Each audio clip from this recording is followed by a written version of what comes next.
Offer has been won. Seller signed my offer and now it's a contract. So what is next?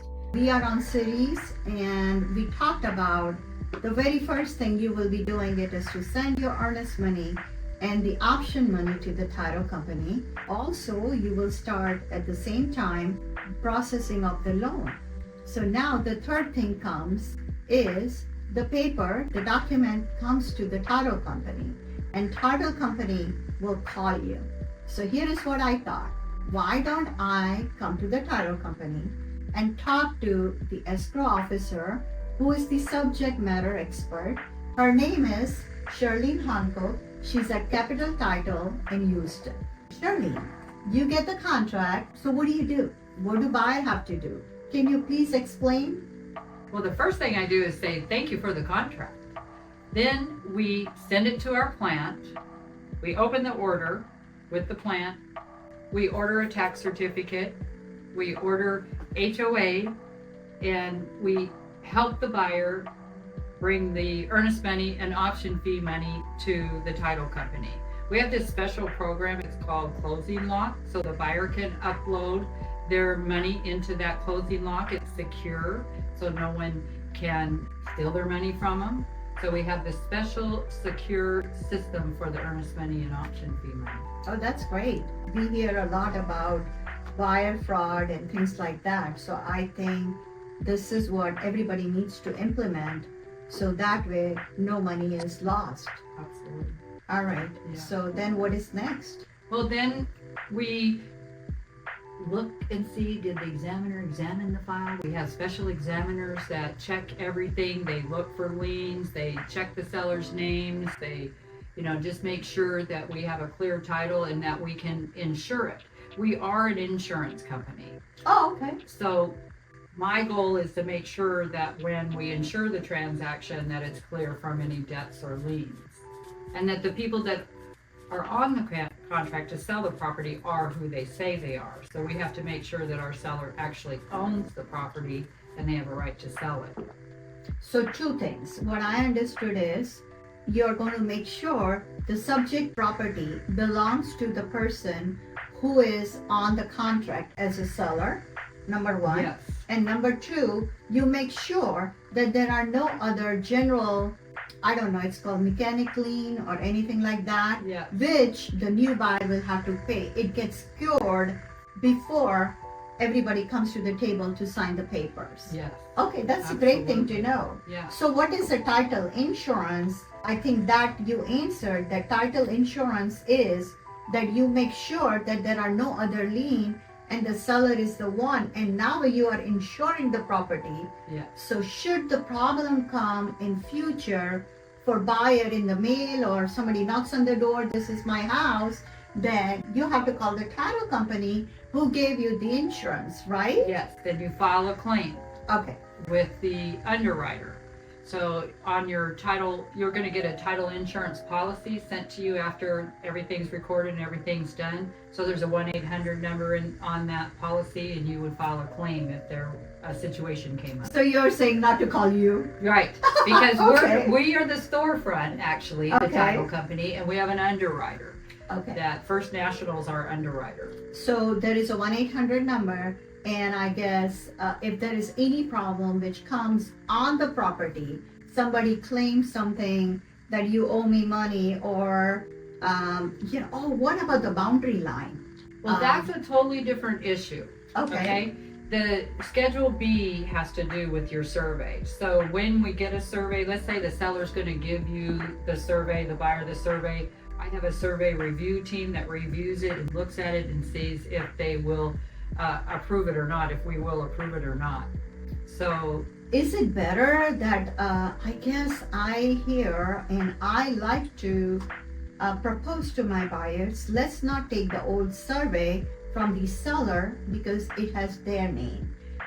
The reason it is only $400 to $500, you get a new survey and it ensures that it's on your name, and that way should any problem arises with your neighbor encroaching in your property, coming in 1 feet inside, you have this paper of survey which tells you, no, this much property and this is where the boundary is of the neighbor. Yes.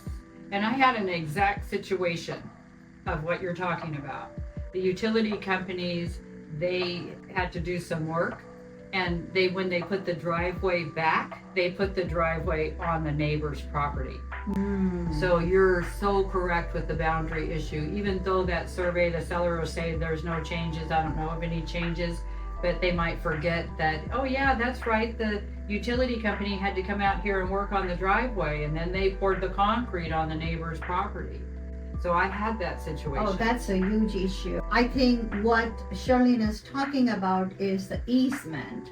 And I think I've seen in the survey drawings that there are dotted lines which tells us that there is a utility easement, and what Yes. it means is that utility company has some kind of wire, cables, whatever Yes. underneath, and do not put any concrete structure on it.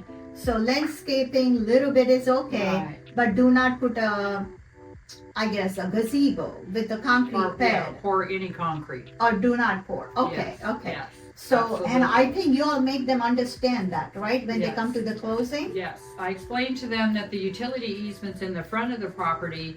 If the utility companies ever have to work on that easement, they do have to put your driveway back together. They do have to put the sidewalks back together. But in the back of the property, if you have a utility easement and you decide to build a spot for your hot tub because the moon is sitting right there, and the utility companies need to work on that easement, they have a right to take the concrete away and never put it back. Right. Yeah. So I think I had a situation like that. One of my client put a little gazebo bed, like, I don't know what is, it's not even with a concrete bed. And I think utility company came and dug it all up, and they were not committed to put it back the way it They should do have not been, have to because put it back. exactly. Because they encroached. They chose to encroach into the utility easement. I even tell my customers, if you are planning to build a pool because this backyard is so big, make sure you actually take out your survey and make sure you give it to your general contractor so they know where to draw the line, where is the end line, so they don't Absolutely. encroach in the utility area. And I have seen a pool in the utility easement.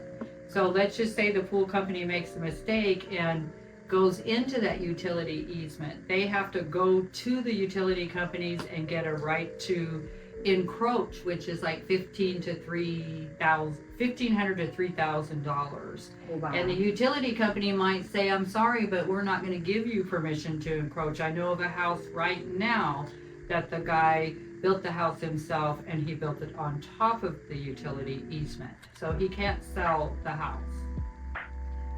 Do you all send the packages? As I've seen, a lot of time my client calls me, being a realtor, they think I should know the answer of everything.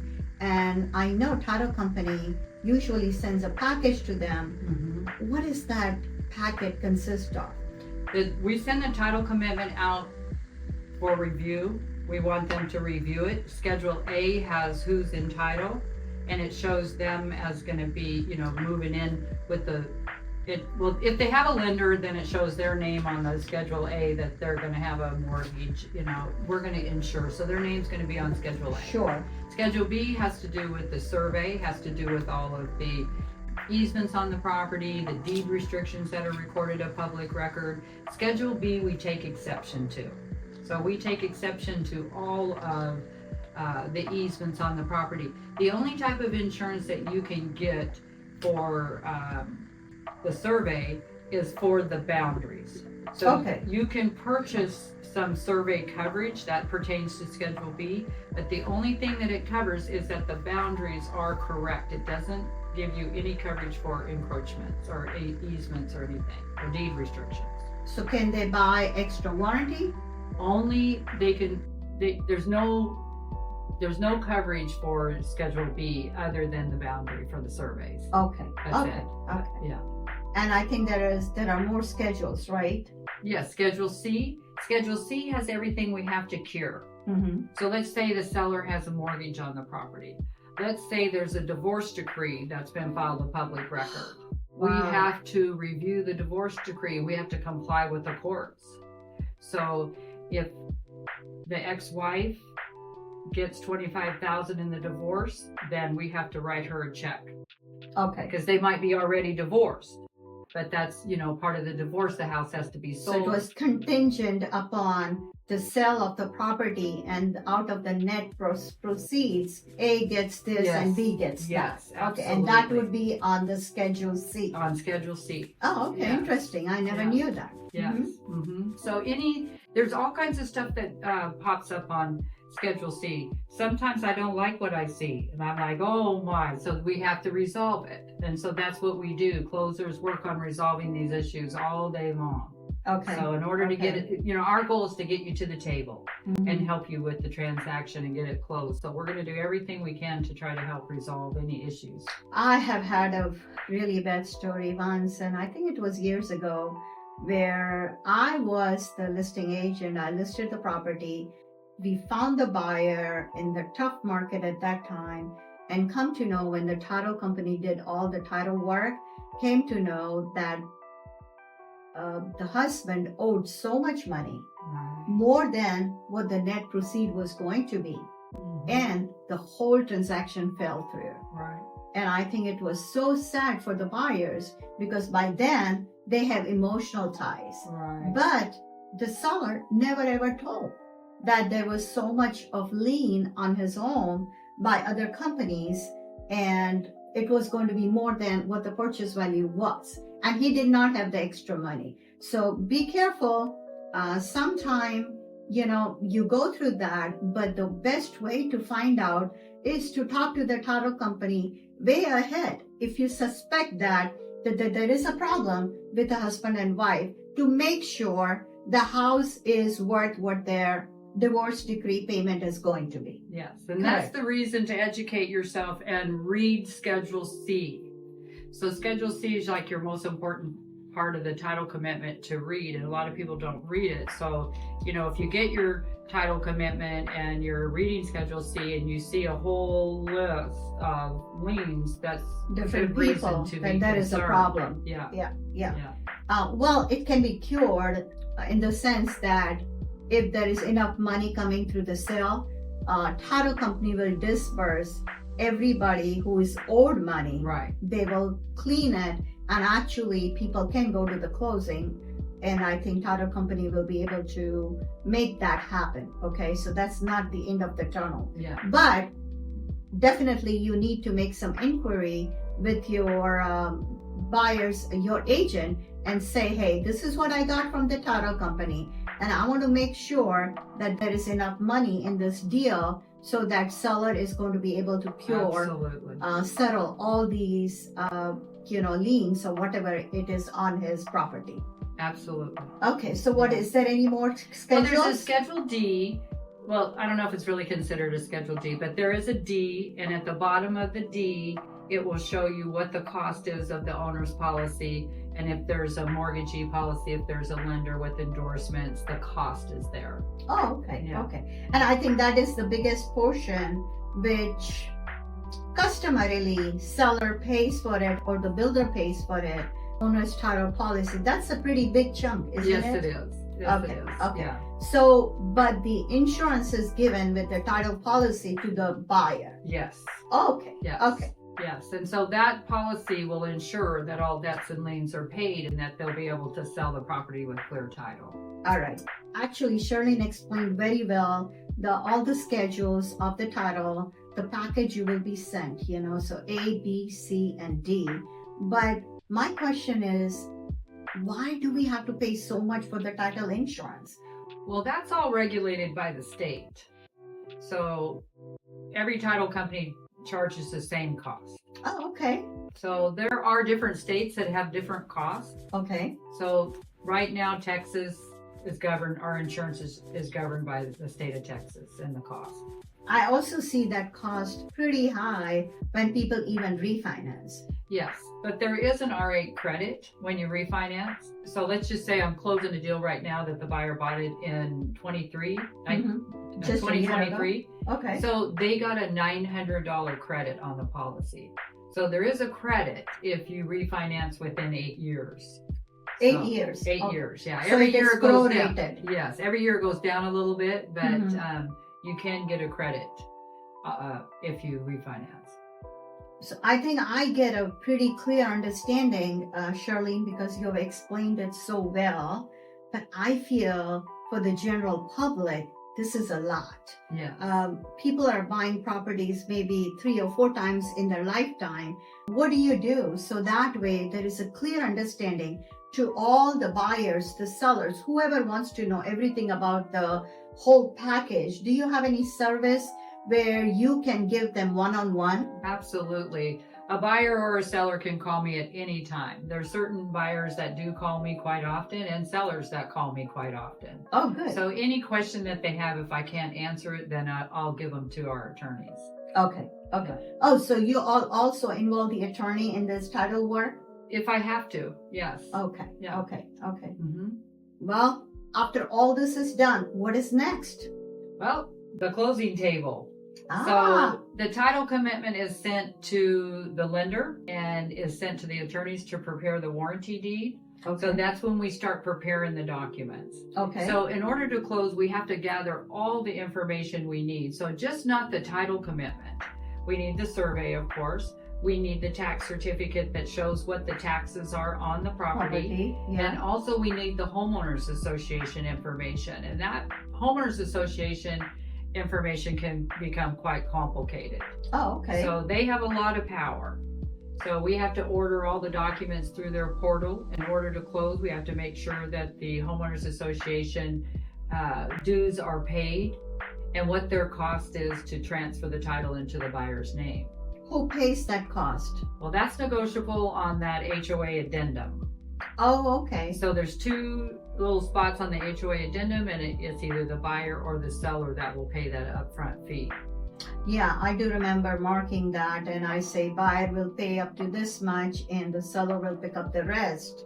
So you all make sure that there is a HOA dues, and then is the name transferred with the HOA of the new buyer? Yeah, once we close, I send the homeowners association a copy of the warranty deed and a portion of the closing statement, so the homeowners association knows who the new buyer is. And then of course I send them the money that pays to transfer the buyer's name onto the property. What about the city and the county will be notified too? No. Oh yes, but in a different way. Okay. They're notified when I record the warranty deed, a public record. Oh, okay. So once the seller signs the warranty deed, I record that, and then the Central Appraisal District can see there has been a transfer in ownership. Okay, so that day, actually, officially, it becomes the new buyer's name. They become the landowner, the property owner, and all the property tax bills, everything will be addressed to them. Yes. Okay. Yes. I think we got a thorough understanding of why title company is a very important part to this, because recording, doing it with the due diligence, that there are no other liens for the new buyers when they come live inside the home. All they want is to enjoy the house, and all this paperwork is dumped to them. Isn't that a great thing? Always feel free to talk to your title company. They are within your reach. If people are as good as Charlene Hanook here at Capital Title, she is really willing to talk to you one-on-one and make you understand everything. Yes. With that, let's end this. I am Sonal Shah, and I am with Real Estate 360 with Sonal is my YouTube channel. Subscribe it and get to know new things about real estate every week. Bye, friends. Thank you.